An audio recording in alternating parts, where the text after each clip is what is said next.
আমার সামনে যে ছাগলটি দেখতে পাচ্ছেন এই ছাগলটির বয়স হবে মাত্র 2.5 মাস, কিন্তু সমস্যাটা হচ্ছে এই ছাগলের প্রসাবটি আটকে গেছে, এখন আর প্রসাব হচ্ছে না। আর এই প্রসাব না হওয়ার পিছনে কয়েকটি কারণ আছে। 1 নাম্বার কারণ শুকনা ছাল অথবা বটের পাতা, কাঁঠালের পাতা, এরপরে আপনার বুটের ডাল। এই যে দেখতে পাচ্ছেন ও প্রসাব করার চেষ্টা করছে, কিন্তু প্রসাবের চাপ দিচ্ছে যে 1-8 ফুট করে প্রসাব হচ্ছে, আপনারা দেখতে পাচ্ছেন। তার মানে কি প্রসাবটা ক্লিয়ার হচ্ছে না।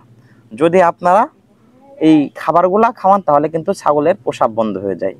এজন্য আপনাদেরকে বলবো, যখন কোনো ছাগল বা ছাগলের বাচ্চাকে আপনারা খাবার দিবেন সেই মুহূর্তে আপনারা চেষ্টা করবেন খাবারগুলা ভিজায় দেয়া, যেমন ছাল অথবা ভুট্টা ভাঙ্গা অথবা যে অ্যাঙ্কার আপনারা খাওয়ান, এগুলা যদি পানি দিয়ে মিশায় সুন্দর করে মাখায় খাওয়ান তাহলে কিন্তু ছাগলের প্রসাব বন্ধ হবে না। আর যখনই দেখবেন ছাগলের প্রসাব বন্ধ হয়ে গেছে তখনই আপনারা ইডোকেয়ার ট্যাবলেট, এইটা 4 ভাগের 1 ভাগ ছাগলের ক্ষেত্রে, এবং যদি ছোট বাচ্চা হয় তাহলে আর একটু কম 6 থেকে 8 ভাগ করে সকালে একবার বিকেলে একবার ইডোকেয়ার ট্যাবলেট, এবং এর পাশাপাশি কিডনি টনিক। কারণ প্রসাব আটকায়, পাথর জমে, এই ক্ষেত্রে কিডনিতে সমস্যা হয় বেশি। তাহলে যে কোনো পাথরটা গুঁড়া করার জন্য কিডনি টনিক হিসাবে লুমিক্স খাওয়াবেন।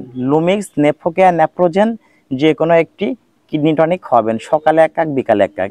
আর যদি এতে না সারে, প্রসাবের চাপ বেশি হয়, তখন নিকটবর্তী কোনো একজন পল্লী চিকিৎসক অথবা উপজেলা প্রাণী স্বাস্থ্য কমপ্লেক্সে নিয়ে গিয়ে প্রসাবের রাস্তাটা ক্লিয়ার করে নিয়ে আসবেন। ইনশাআল্লাহ আল্লাহর অশেষ রহমতে ভালো হয়ে যাবে। ভিডিওটি লাইক, কমেন্ট, শেয়ার করে অন্য একজন প্রান্তিক খামারিকে দেখার সুযোগ করে দিন।